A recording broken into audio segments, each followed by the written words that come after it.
Good afternoon, everybody. Thank you for joining us on this nice, sunny, and comfortable afternoon. Hope you had a chance to get outside today with this wonderful fall weather. Melissa and I were trying to double check to make sure that our broadcast is going the way as it should be intended. So I apologize for us double checking here and there. But as it is 2 o'clock, did want to get started. So I am Carrie Davis, the administrator, and hopefully have met most everyone that is with us today in person. We are recording this, so it will be posted on Katie. That gets done later today or tomorrow. We did get confirmation just now that our broadcasting should be well in place, so anyone at home can be watching live today. The slide handouts will be posted on Katie, so that will be in addition to this entire program. Anyone who would like to get a paper copy and is having difficulty through Katie Web will have access to a registration in the in-house sign-up book. That will be available starting tomorrow. If you will put your requests in so that, if necessary, we can get those copies to you later this week. Did want to also point out that I do have Shavante McKeever with us today. In case there's any questions, Shavante does assist not just as our employee health nurse, but also with any nursing transitions that we have for residents from independent living over into healthcare or assisted living. And we have Melissa Flood with us, who's trying to get away around the corner. And Melissa, hopefully you all have had a chance to meet as your resident liaison. So today we are going to talk about level of care transitions. And I want to start by thanking those of you that provided questions to Melissa and said, yes, here are some of the things that we really would like to learn. And so there's a packed presentation today of information.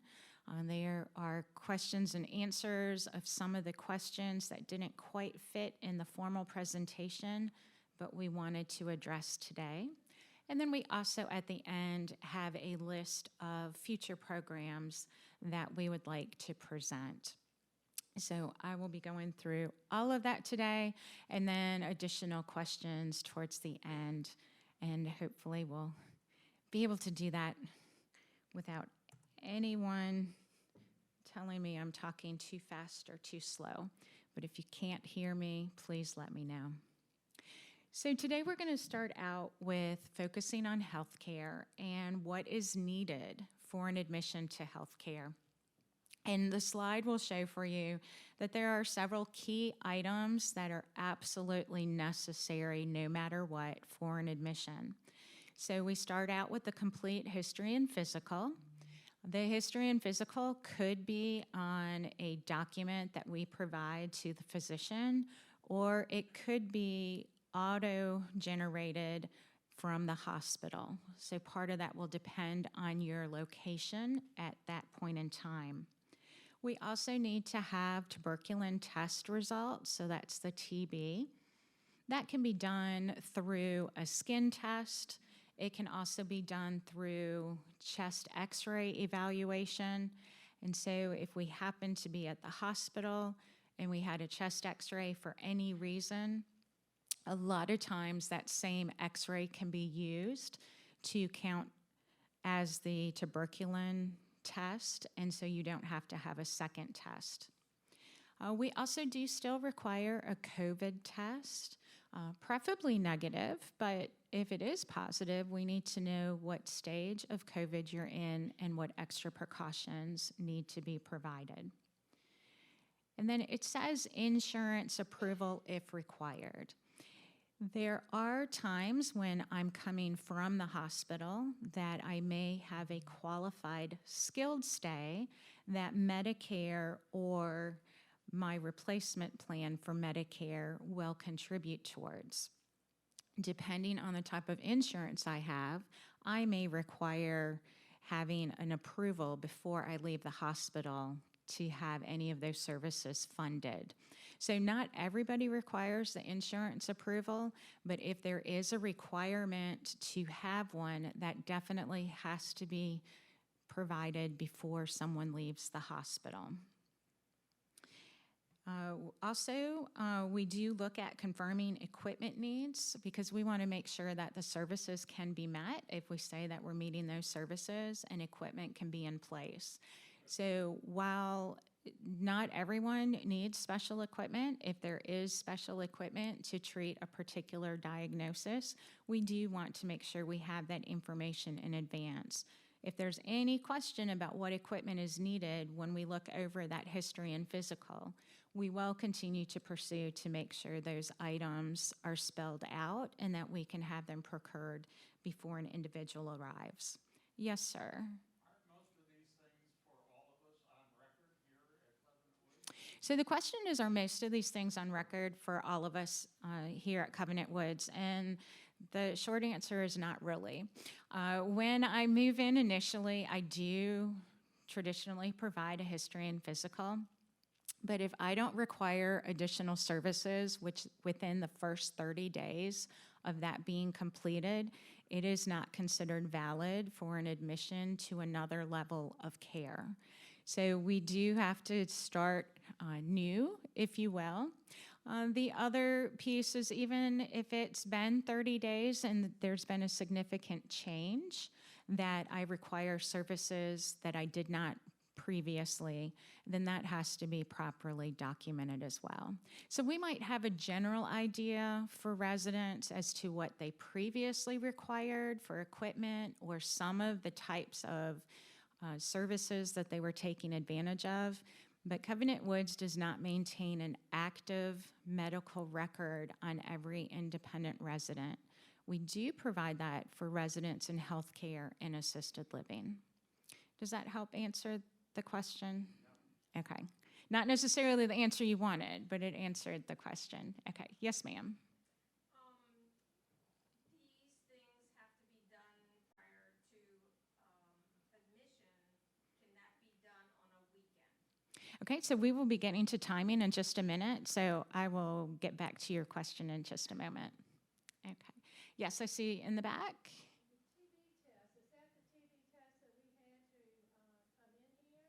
Yes, ma'am. So the question's about the TB test, and many of you did receive a tuberculin test before admitting into independent living, and that is the same type of test. So it can be done as a skin test, or it can be done as a chest x-ray. But it does have to be done within 30 days of admission to healthcare. So that's usually if I'm at the hospital, I'm usually able to get that done there.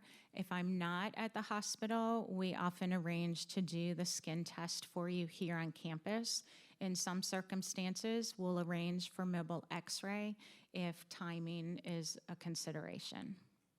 So, great questions. All right, admission timing. I told you I'd get to it.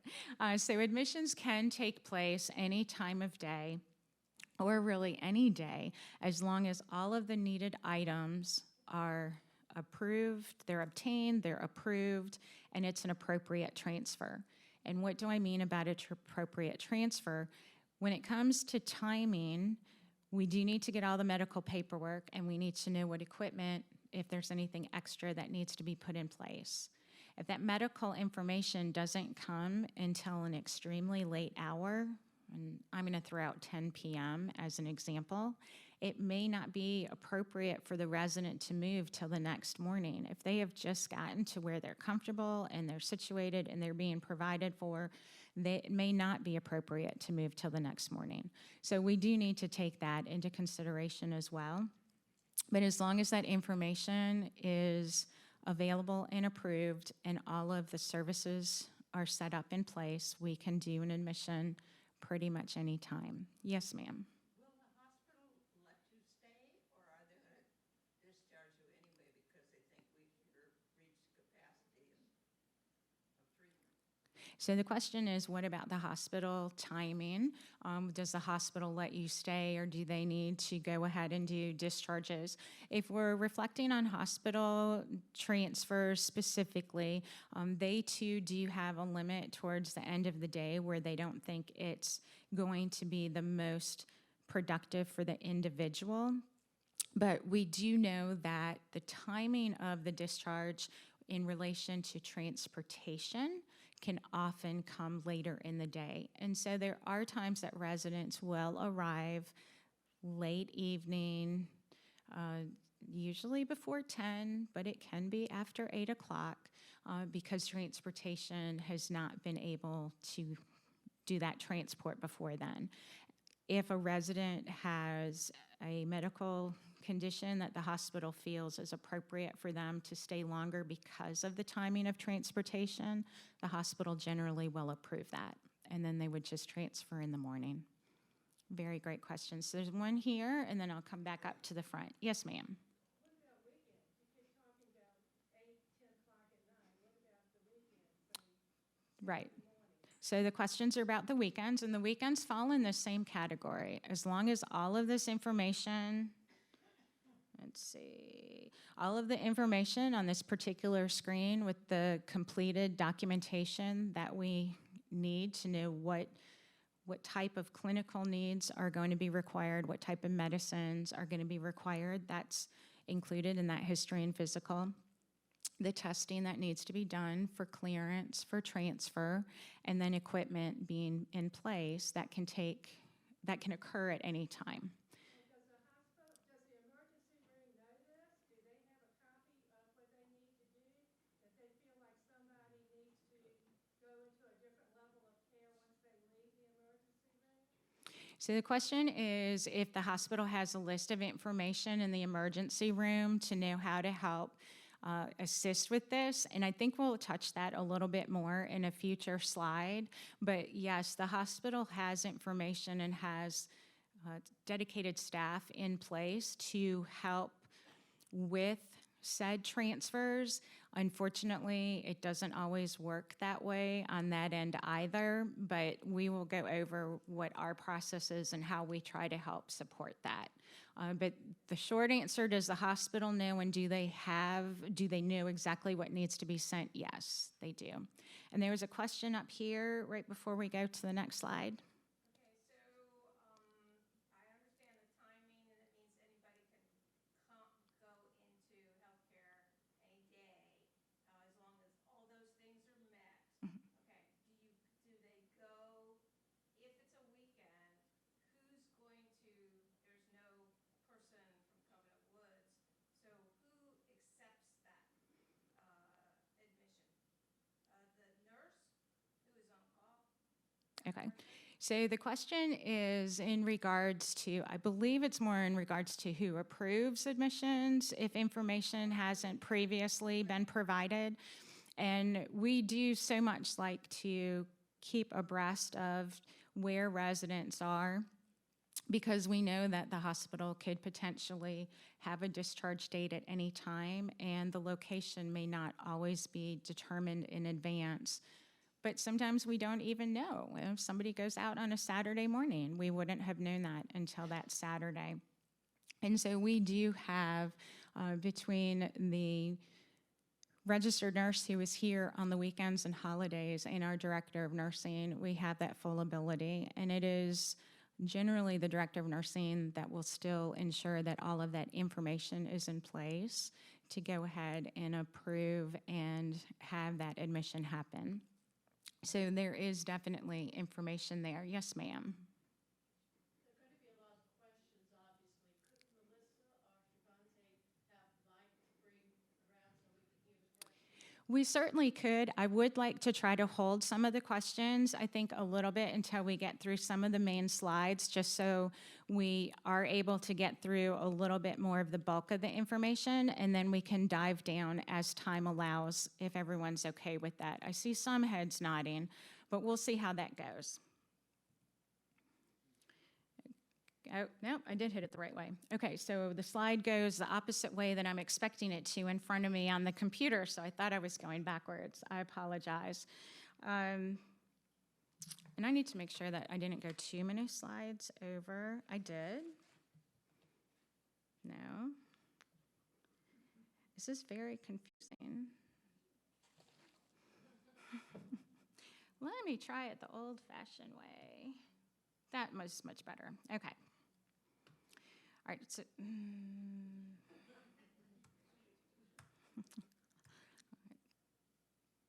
okay, so it switches from side to side. I'm sorry. I will get used to it. All right, transportation from the hospital, really, really big hot topic. I certainly appreciate it. The hospital, if I am at the hospital, is responsible for arranging transportation. Now, they can arrange transportation with a friend, with family, with the facility, with another third-party provider, but they're responsible for arranging that transportation. Covenant Woods does not focus on return transportations from the hospital. Just because of the trying to schedule and then accommodate particular needs for individuals, that is not where we focus our opportunity and time. So hospital transport is not the first on Covenant Woods' list, and we do communicate with the hospital and ask them to assist with transportation as well. And depending on the type of medical needs that a resident might have, traditional transportation may not be appropriate. So just to know that the hospital can't say that you're discharged and just leave you with no way to get home. They will make sure that there is a way to get you home. So this is the question, what can I do or my support team can do to kind of expedite the process? And it resonates a little bit with the question of, does the hospital know what to do? It is really important, if I'm able to, for me or whoever I have as my representative, to share with the hospital that, yes, I'd like to get back to Covenant Woods, but no, I really live in independent living. So if I'm going to have needs, that I need to have those taken care of and put into place. Occasionally, there will be situations where the hospital is planning a discharge home, and to them, home to Covenant Woods is independent living. And ladies and gentlemen, unfortunately, that can happen even if I came over from assisted living or healthcare, and the staff here is trying to explain to the hospital, no, this is the level of care, this is what we need. But if you or someone with you is at the hospital, it is really important to let them know where you desire to go and that you've previously, in this case, have been in independent living, because that will help to let the hospital know what kind of paperwork they need to do if there's home health services, because that's a whole different set of paperwork, or if there's nursing services. You or your representative can call the concierge or admissions or our Covenant Woods clinic nurse, which currently, Shavante, as I mentioned, is here with us today. By reaching out to the concierge, you or your representative can say, Carrie's over at Memorial. Not sure if you knew that because she just got transferred from the doctor's office, or I just brought her over. Also, if there's any question with who to contact, you can always contact the concierge. So even though I've listed different individuals, you can also reach out to Melissa as the liaison. You don't have to remember all those names. You don't have to remember all those numbers. You can call the concierge and they will take care of getting that message across and or contacting the right individual. So I don't want to talk about just healthcare, because assisted living is also another level of care that we offer to all of the residents here. The admission process is similar and yet just a little bit different. So there is still going to be a current medical history and physical that is required, and it's still within that 30-day window that it has to be completed. In addition to that, though, we also require a uniform assessment instrument to be completed. We often call that the UAI. That is required by Department of Social Services for any individual seeking assistance in transferring over to assisted living. Shavante will often do some of the initial parts of that assessment, and then Sharonda Robinson, as our assisted living manager, will complete that entire process. The TB screening is required, so where in healthcare it must be a complete test. Depending on your situation, you may only be required to have a screening of tuberculin exposure before you admit to assisted living. And then within assisted living, you may recall that we have an area specifically to provide care in our memory support neighborhood for individuals with advanced cognitive needs. And in order to move into that neighborhood, there are additional documents that must be completed per Department of Social Service regulation. And those do involve the physician as well. So speaking of physician services, that's always a big question about when I make a transition. And the number one question is, can my physician follow? We do have several physicians that provide services to residents across campus. There are some physician services that come to your home. We have physician services through EMS Medical in the clinic. We have Dr. Karim and Dr. Siddiqui on campus 5 days a week. So there's a lot of different services for continued medical care. And then we have access to all of our physicians in the community. In healthcare specifically, in addition to a nurse practitioner, a licensed physician must also be able to regularly provide care and services to count as that physician provider. In assisted living and in independent living, I can see a nurse practitioner more frequently, but in healthcare, there are very specific stipulations. So depending on the provider and their qualifications, they would be able to provide services. In order to provide services, they would sign a basic agreement that they understand that they will be receiving telephone calls or other messaging 24/7 as needed to provide care and services for any of the individuals that they say that they will follow. If your physician at the time of a move to assisted living or healthcare is not already participating on campus in assisted living or healthcare, we will assign a physician. Your physician has the opportunity at any time to meet with us and join participation on campus, but not every physician is able to make that commitment.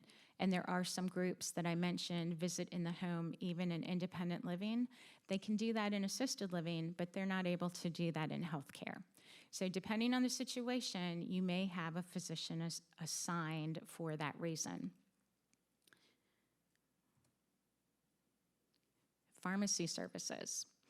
So right now for pharmacy services, I would imagine a lot of you are having your prescriptions sent in and either delivered at home, or you might be going to pick them up. And depending on what your needs are, that can often continue in assisted living and sometimes in healthcare. If the clinical staff, the nurses, are going to be administering any of the medications in healthcare or assisted living, the medication does need to be packaged in a unidose package, so individually packaged for each dose that I am going to take. Our current contract pharmacy happens to be Family Care. They are able to repackage almost all of the medications that an individual receives through the VA or through mail order pharmacy. So there's a lot of options for individuals not to have to pay twice for their medications. But if an individual does require that clinical supervision and assistance in assisted living and healthcare with medications, chances are the medications that you're taking at home would need to be repackaged. Residents who want to continue to take medications on their own, we do refer to that as self-administering. We do have the opportunity to sit down and evaluate the safety of the resident being able to do that and make provisions for such. Any resident who is in healthcare for a skilled stay, where Medicare or an insurance is paying for that stay, they should be getting their medications through Covenant Woods, at least during that skilled portion of their stay. Medical appointments. So medical appointments, unlike traditionally in independent living where the residents can and do and should take care of scheduling, not only the appointment but transportation. In healthcare and assisted living, the nursing staff are able to assist with that. So if I'm admitting for the first time into healthcare or even assisted living and I have a follow-up appointment, the nursing staff can help with that arrangement. They can also help coordinate it with a family member if that is preferred, and make arrangements to have transportation available as well. When any resident comes over to healthcare or assisted living, it is really important for them to share with us any appointments they already have scheduled. And that way we can help coordinate any documentation that might need to go with them and to just ensure that they've still made provisions for appropriate transportation in case their needs have changed. There will, for some individuals, be a need to have an additional companion with them when they travel off campus. And in those circumstances, if a family member or friend is not available to go with them, the resident would arrange for contracted services. And our social work team are really good at being able to help provide those resources whenever they're needed. So staff support with the transition. We do have our independent resident liaison. So Melissa, thank you, is here. Now, the role of the liaison is to aid with all of the aspects involving an independent living resident, making that transition from one residence to the other, temporary or long-term, and that but only really qualifies when the resident is physically in independent living at that point in time. So when I'm still in independent living and Melissa can come and meet with me and coach me and help get the paperwork to my physician, answer questions with the family, that is the part that Melissa is here to help with for that transition. If I happen to be in the hospital, that is where Shavante, as our Covenant Woods clinic nurse, is going to be very vital to help to collect the information from the hospital, reach out to other specialists that you have mentioned, and help coordinate where some of that information comes from, in addition to what Melissa has provided if I started planning an independent living. And while I'm still in independent living, Melissa and Shavante end up working together on that as well. During the time of the hospital stay, initially, it's not always known if I'm going to return to independent living or need to go to healthcare. And so, as I mentioned in my slide, but not what I put in the slide, but did not just state, is that Shavante helps with that initial evaluation, because if I'm returning home to independent living, Shavante is going to continue that communication with the hospital and with the home health agency if required to coordinate those services. If it's determined that an individual needs health care, then our admissions representative is going to continue the conversation with the hospital and gather any additional information that may not have already been gathered. Why is that important? Because just as we're asking who is looking for at information on the weekend, it's also good to know what layers we have looking at information and gathering information to help with the transfer. So even though any one of these individuals can assist with a transfer from the beginning to the end, we try to break it down into special segments and then have that crossover so that they can actually hand off information and still be part of that process, which helps immensely when somebody is on vacation or something happens after hours or on a weekend, and we have some staff that are more accessible to the information than others, either remotely or being able to come on campus in person. Our admissions representative is the one that is responsible primarily for all tours in healthcare and assisted living. They also help with room selection and any paperwork that needs to be done regarding the admission process. The majority of our residents in independent living have a traditional life care contract, and when they move over into healthcare or assisted living, there's not a contract per se that they need to sign, but there are additional documents that are required to make sure that we release information appropriately, that we have the correct billing information. If there's long-term care insurance that we need to make sure we have a release for, selection for laundry preferences, and some of the other daily support needs are taken care of as well. Our social worker team works with that overall adjustment when I make that transition to help me get adjusted to my new routine, to where things are, and possibly help to just coordinate those final services if I'm having additional items brought over from independent living to my new residence, or if I want to schedule different gatherings and I need help navigating how to make those appointments. And then our nursing team is going to take care of providing that direct care service to the residents. Nursing is involved throughout the entire admission process, but they are not always going to be the first person that a resident or family speaks with.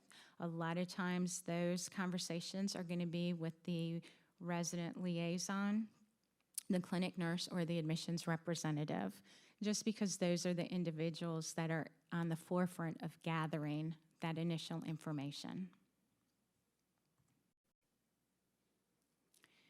So now we've gotten all of our information submitted. We know we want to make a move or we need to make a move for clinical reasons. All of our information has been approved. Everything is being lined up, and all of a sudden we have a move date. And then what happens? And that's the big question that says, well, even if I get transportation and I know when I'm coming to Covenant Woods, what about everything else that needs to be taken care of? This particular slide does speak more directly to situations when I'm making a permanent transition. There are often times that individuals come over to healthcare and it's just for a rehabilitative stay, and then they return back into independent living. And if I'm coming over just for a rehabilitative stay, it may be long enough that I have one or two items from my apartment or cottage that I would like to have moved in to make it a little bit more comfortable. But usually those are the only items. It's just the one or two pieces.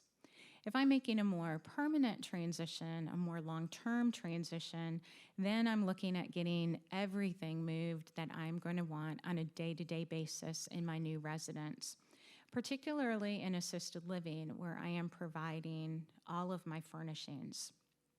Right now, if I happen to know what I want moved over and I'm able to package and box up the items for easy transport, and I can arrange with facilities that the maintenance team has time in the window that I'm looking for to provide that assistance, for a fee, they can go ahead and make the move. They can help move my belongings for me.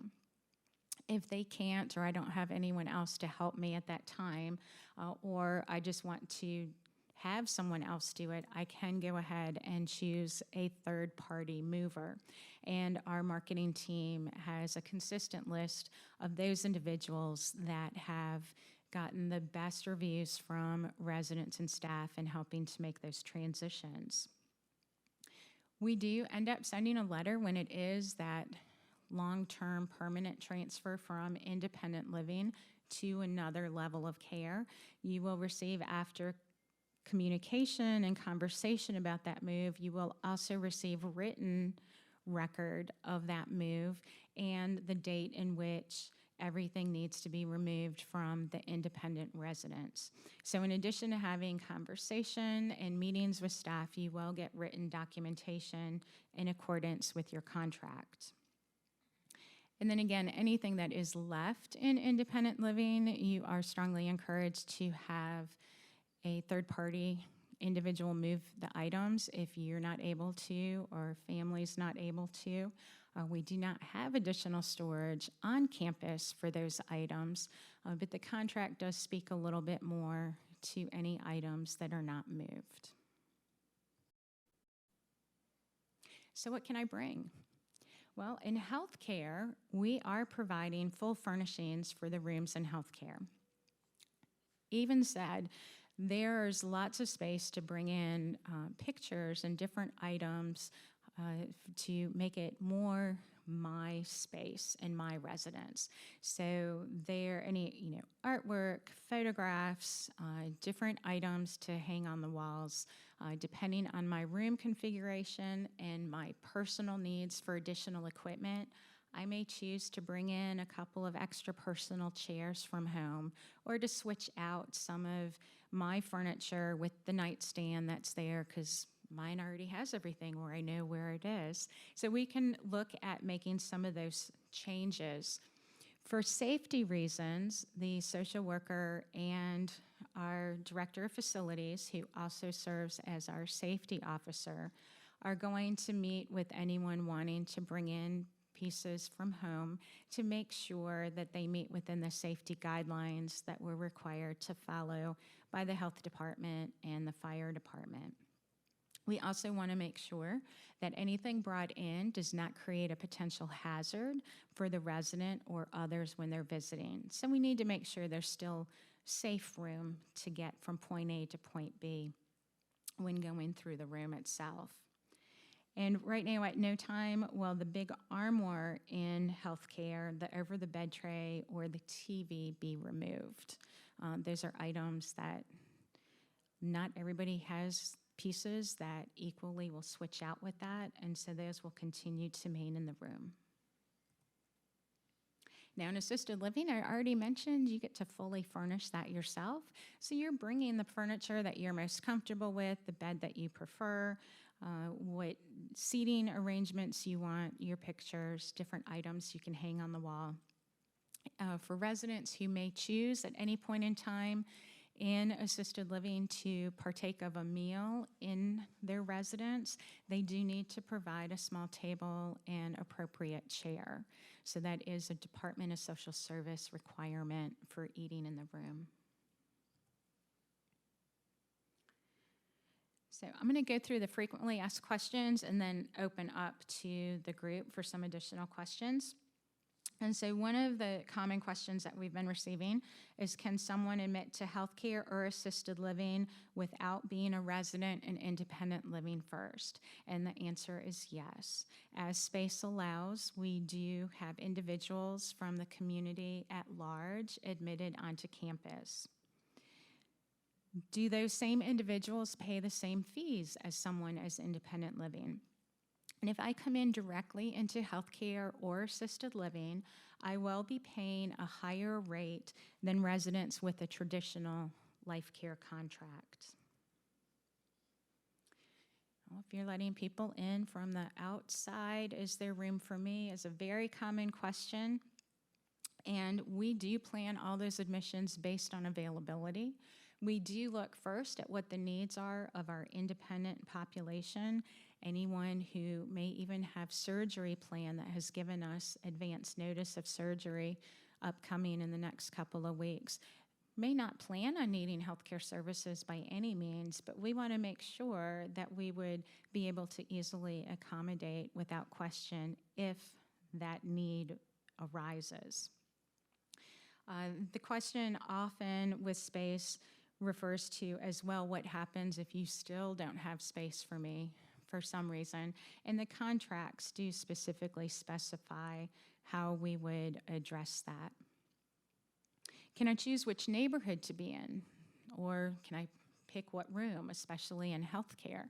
And the answer is not always. So placement is always going to be determined first by what support needs I have as an individual seeking that transition, and then availability, and I know the availability part makes a lot of sense to everybody, because if Shavante's in the room that I really want to be in, I'm not going to be able to move in until Shavante makes a change. But sometimes my needs might have a reason for me to be in a room with a particular shape or particular space in one part of the room than the other. So there will be different considerations that we want to take into that determination of where a room is and where a resident is placed.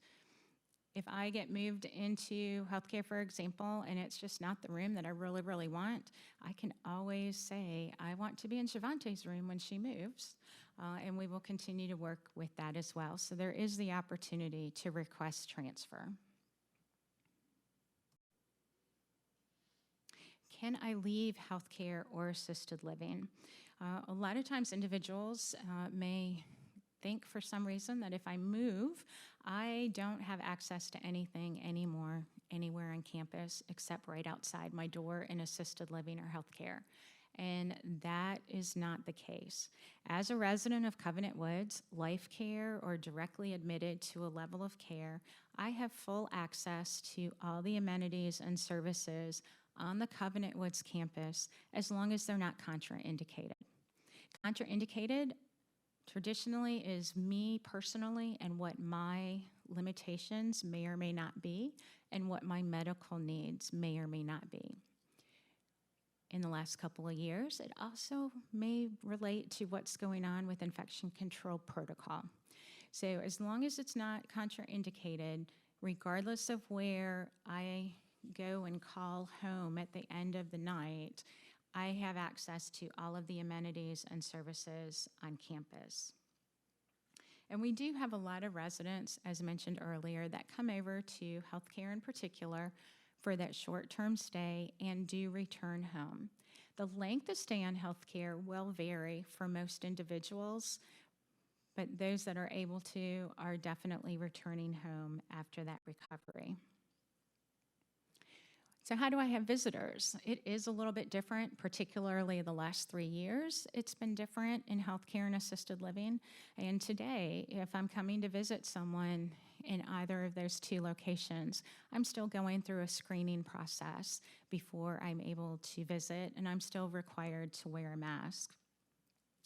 We do allow visitation 24/7 in healthcare and assisted living, again, unless it's contraindicated, or if it's infringing on the privacy of others. We're very fortunate to have private residences, so it's usually not a situation of infringing on my roommate, if you will, when we're talking healthcare or assisted living. But depending on the size of the party, it could be burdensome for those nearby, depending on the volume of that particular gathering. So we just monitor for that, but generally there's very few restrictions. Declining balance is one of those items that is very much tied to my contract and my living in independent living at that point in time.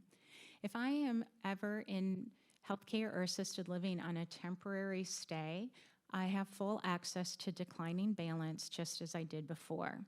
Declining balance cannot be applied to any of my charges that I incur directly in healthcare or assisted, but I can still use it in the dining venues and other areas as my agreement. Once I make that long-term permanent transfer into healthcare or assisted living, my declining balance immediately ceases. So the declining balance is accessible if there's still intent to come back to independent living and my residency has not changed. But once my permanent residency has changed to healthcare or assisted living, the declining balance is not recognized. And then with that, my next slide is future topics, but I thought if there was a desire, we do have a mic, that if there were a couple of additional questions that we could go ahead and address those as well.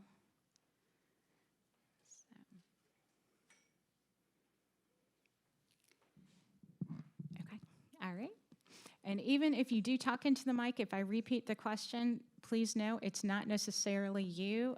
I just want to make sure, in addition to everyone in the room, anyone that gets the recording or is listening at home is able to hear as well.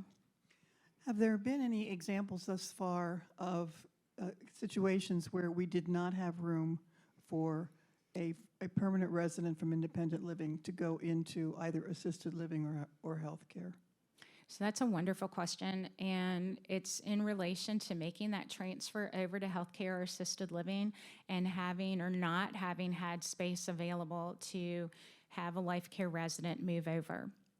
We were challenged during our construction of assisted living and healthcare, and so we had to work a little bit around those schedules, the availability there, but we never, even during that time, had to turn anyone away due to space availability. Thank you. Can you also, the size of the assisted living area, space that individuals have, can you describe that a little bit? The size of the assisted living residents, yes, and I'm trying to pull up in my memory bank the exact square footage of those particular residences, but they're designed with an open floor plan. And with that, they have a small kitchenette area. And by kitchenette, it is literally what we might refer to as a bar sink, and then cabinet above and below. There's a very small, there's a smaller campus refrigerator that has a refrigeration section and a separate freezer. And there's a small microwave. And by small, it's not the larger, it is more of the compact sized microwave. Depending on the residence itself, I may have a large walk-in closet, or I may have two closets that are not the full walk-in. They're more the straightforward, with one of the closets having a little bit more floor space than the other. All of the bathrooms are designed the same, though I may walk in and have the commode on one side and the shower on the opposite and go into another room and it'll be completely switched. But they all come with the same basic amenities, and with the shower, they are all directly walk into showers with the shower grate, the drain, if you will, as I transition from the regular floor into the shower. They do have the built-in pull-down shower chair, though we do have a lot of residents that often have a preferred shower chair, and that certainly can fit easily. And then it comes with the full grab bars as well. Yes, ma'am. The other item, just as what to expect, that is a little bit different in healthcare and assisted living, is we do automatically still continue to provide the basic Comcast TV package. So that is something automatic when you make that transition that you will have access to. In healthcare, it's already hooked up, running, and you've got your TV. In assisted living, you would still need to bring your television. Okay.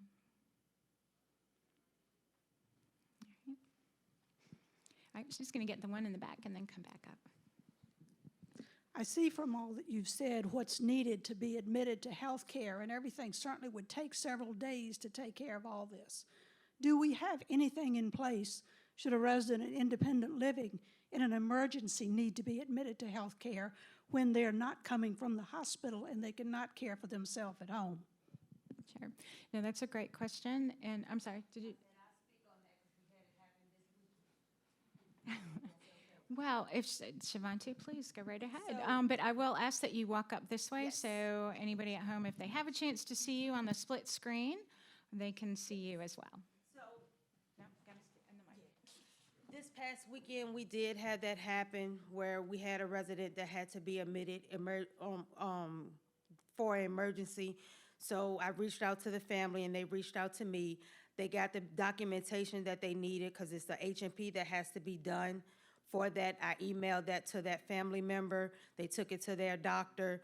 I called Friday. The information was not here by the end of the day. However, the family member did email me to let me know that it was here. Saturday morning, I checked my email. I reached out to the family member, and we got that individual admitted on Saturday. So it does happen occasionally, and it's with communication. We keep open communication, even if it's on the weekend. I am accessible by email as well as my other team members. So we do try to keep open communication so that if it does happen, that we can make it happen. So thank you, Shivante, and that was a great example of teamwork, though I will share sometimes we don't have that luxury. So sometimes I haven't seen my physician recently that they can fill out the paperwork. And in those cases, we do reach out to the physicians on campus, the medical director, to try to arrange for that emergent visit. We have sometimes been able to arrange for that on the weekend. A lot of times it's more first thing on Monday morning, just depending on the physician's schedule.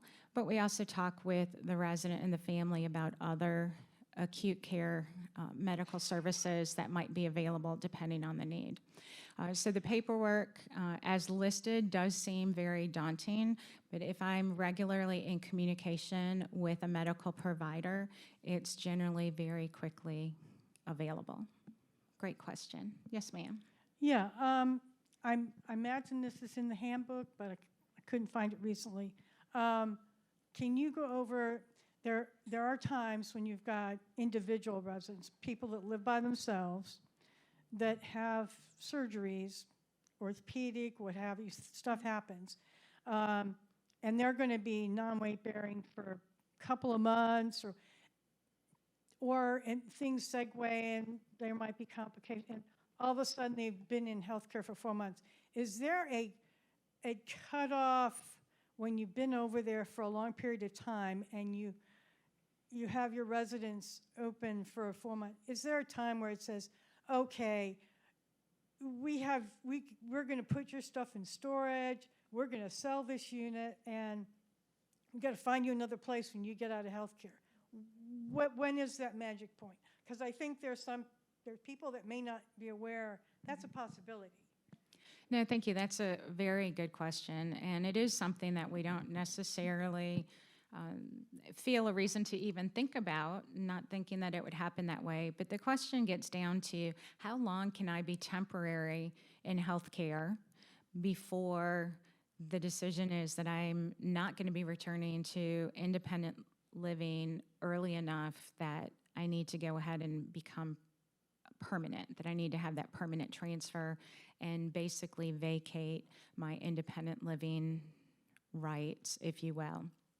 The contract does speak to that, I believe, a little bit more than the handbook, but what is suggested is for guidance to look at the Medicare guidance, which right now has a 90-day window in which time it is considered realistic to determine if an individual will be able to improve enough to return to their previous environment. There's a lot that goes into that determination. And even though I may be, for example, in therapy and making progress with therapy, there is the potential that no matter how good I am getting, I'm never going to get well enough to return to independent living. If the clinical team, the physician, the specialist that's providing care is able to say that early in the process or at any time in the process that I'm in temporary stay, we generally do start that conversation with the resident about a permanent transition.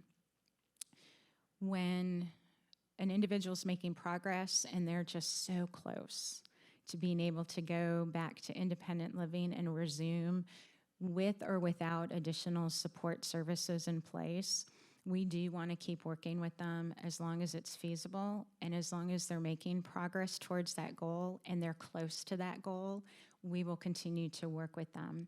And depending on the medical condition, and I hate to say that there's all these variables, but they are because every situation is so different.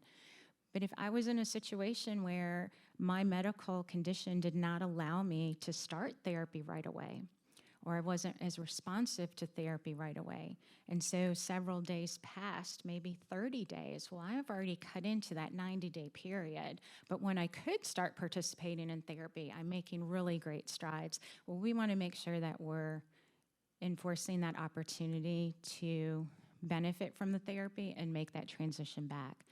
So there's not the same answer for every individual. And that I do feel does contribute to it being a little bit confusing because it's not cut and dry.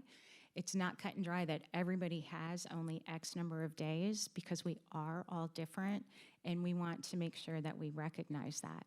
The one cut and dry is that if medically it has been determined that the likelihood of me being able to get to where I need to be is not going to happen, then the permanent decision is made without prolonging it.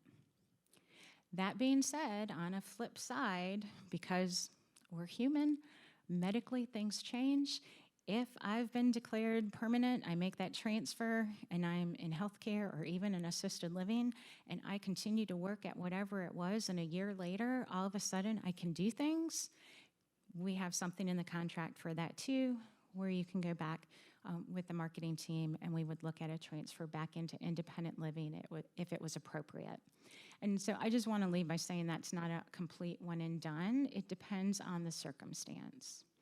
But the time frame, if we kind of align with that 90-day window as being a point in time when we pretty much will know if we're going to be able to move back to independent living, for most individuals, that's a realistic time frame. I think there's, oh, Melissa's got it. Another question in the back. You've put out a ton of information today, and it's conceivable that some of us might not remember all of it. So my question is just a general one. Is this information in the handbook that we all hold? Okay, great question, thank you. And actually there's a test, right, before you leave to make sure you absorbed everything that we went through. But to your point, yes, it's a lot of information. We could go over this day after day after day. It would still be a lot of information. There is reference to all of this in the handbook. We will be taking this presentation and the slide deck and uploading that onto Katie so that you will have access to it directly there. And starting tomorrow, you can sign up in the in-house registration book if you require a paper copy of the slides. So we do have that. We also have these two ladies and myself, but these two ladies who, Melissa is back and forth all over in independent living, as is Shavante, though sometimes we pull Shavante for employee health needs, but they're also able to help address some of your questions. We will also have some follow-up conversation because there were some questions that aren't easy to answer in a 5-minute response. So some of the future topics that we would like to present, Medicare versus managed care versus life care. How do I access durable medical equipment? And that would be my wheelchairs or my walkers, my oxygen, in any level of care, because that's something I could need no matter where I'm living. How frequently will I have clinical services or see staff in assisted living or healthcare?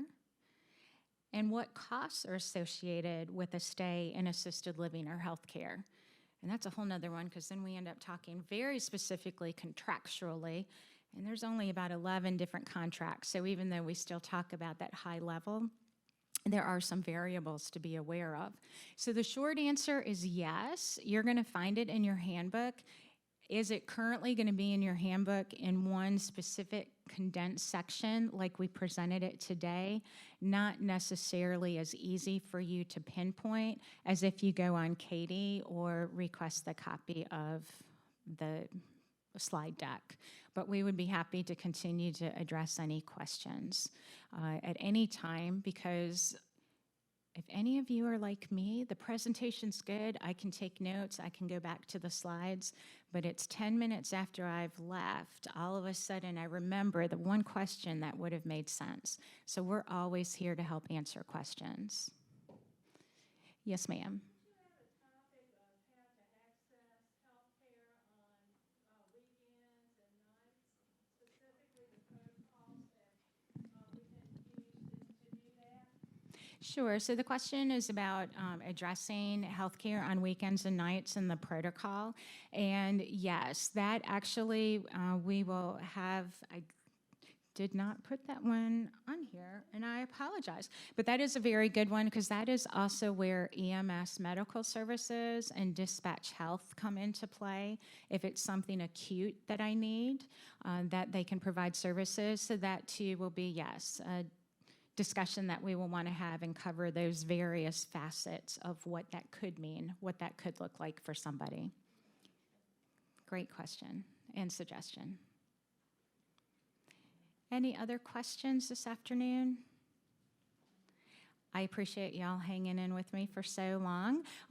The staff will be here for a few more minutes if you have extra questions and just want to ask us one-on-one. But thank you for coming, and look for the recording and the slides out on Katie. Thank you.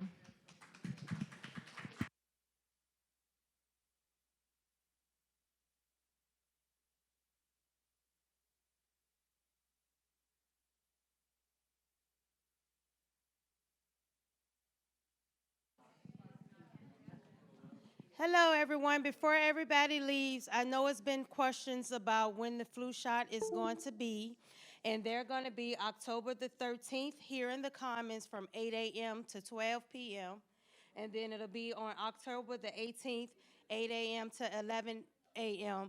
in the multipurpose room. So each location has a sign-up sheet. Yes, ma'am.